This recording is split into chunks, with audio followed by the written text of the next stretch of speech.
Hello viewers, আসসালামু আলাইকুম। আপনারা অনেকেই জানতে চেয়েছিলেন যে যেহেতু রাষ্ট্রীয় শোক ঘোষণা করা হয়েছে, সেহেতু প্রাথমিকের পরীক্ষা ২ তারিখে অনুষ্ঠিত হবে কিনা?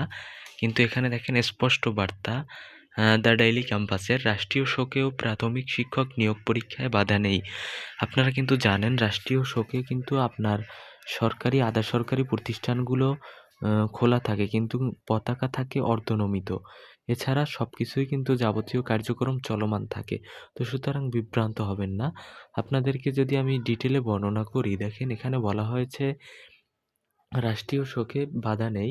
বিএনপি চেয়ারপারসন ও সাবেক প্রধানমন্ত্রী বেগম খালেদা জিয়ার মৃত্যুতে বুধবার থেকে শুক্রবার পর্যন্ত ৩১ ডিসেম্বর এবং ১ ও ২ জানুয়ারি ৩ দিনের রাষ্ট্রীয় শোক ঘোষণা করছে সরকার।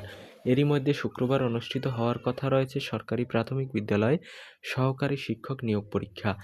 তবে রাষ্ট্রীয় শোকেও এই পরীক্ষা আয়োজনের কোনো বাধা নেই বলে জানা গেছে বা জানিয়েছে প্রাথমিক শিক্ষা অধিদপ্তর।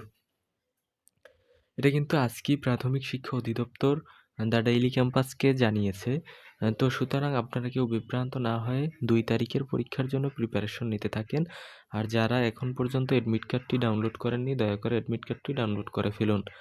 যাদের এখনও এসএমএস আসেনি তারা কিভাবে এডমিট কার্ড ডাউনলোড করবেন তা যদি না জেনে থাকেন তাহলে আমাকে কমেন্টে জানাতে পারেন, অথবা আমার কাছে আপনাদের তথ্য দিলে আমি আপনাদের এডমিট কার্ড ডাউনলোড করে দিতে পারবো। যদি এই সমস্যার সম্মুখীন হন তাহলে জানাতে পারেন, এবং আমার ভিডিওগুলো সম্পূর্ণ কপিরাইট ফ্রি। যদি আপনারা মনে করেন আপনাদের ইউটিউব চ্যানেলে ব্যবহার করবেন, আপনারা ইউটিউব চ্যানেলে ব্যবহার করতে পারেন। আমার পক্ষ থেকে কোনো বাধা থাকবে না। ধন্যবাদ সকলকে। দেখা হবে পরবর্তী কোনো ভিডিওতে। সঙ্গে থাকুন all job news and education চ্যানেলের। ধন্যবাদ সকলকে।